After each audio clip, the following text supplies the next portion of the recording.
Dan ini sifat yang sangat terkenal dari kaum Khawarij, yaitu merasa paling benar sendiri dan yang lain pasti salah. Hari ini kita ada dua contoh. Satu contoh dari zaman Rasulullah, satu contoh dari zaman kita, kehidupan sehari-hari kita ini.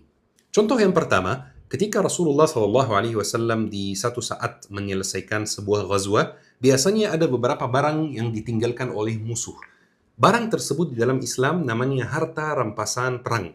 Dan harta rampasan perang ini teman-teman ada pembagian tertentu. Ada caranya untuk membagikannya ke Rasulullah dan kepada para prajurit yang ikut di dalam perang tersebut dan kepada umat yang tidak ikut pun. Ketika Rasulullah SAW membagikan harta rampasan perang, ada satu orang yang merasa dizolimi oleh Rasulullah SAW.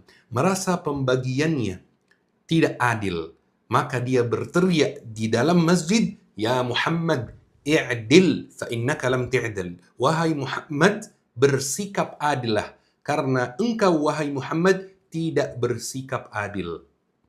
Maka Rasulullah SAW kaget dan bahkan Abu Bakar As-Siddiq, Umar bin Khattab langsung pegang pedangnya, ini harus dibunuh orang ini. Tapi Rasulullah tenangin Umar bin Khattab dan Abu Bakar As-Siddiq, dan Rasulullah mengatakan, "Waihak, in lam a'dil faman la ya'dil." Jika saya tidak bisa bersikap adil, lantas siapa yang bisa bersikap adil? Ini kan jawaban yang sangat masuk akal teman-teman. Karena Rasulullah SAW seorang nabi, seorang rasul yang maksum, terhindar dari dosa. Jadi tidak mungkin tidak bersikap adil. Pria itu yang menuduh Rasulullah SAW zalim, dia merasa paling benar sendiri, merasa ada pembagian harta rampasan perang tertentu yang dia merasa benar, dan pembagian Rasulullah SAW salah. Contoh kedua teman-teman dari kehidupan sehari-hari kita, ketika ada ulama-ulama hebat, ketika ada ulama yang masih ada harga dirinya, yang menyuarakan Palestina di mana-mana, yang membahas Palestina, yang mengingatkan jamaah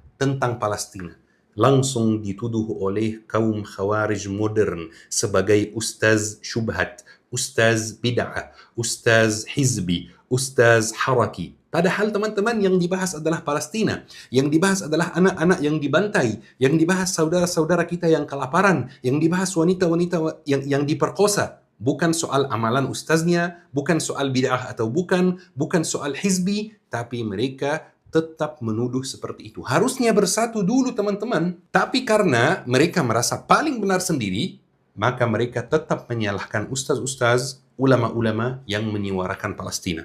Misalnya teman-teman, ketika ada demo atau aksi bela Palestina, demo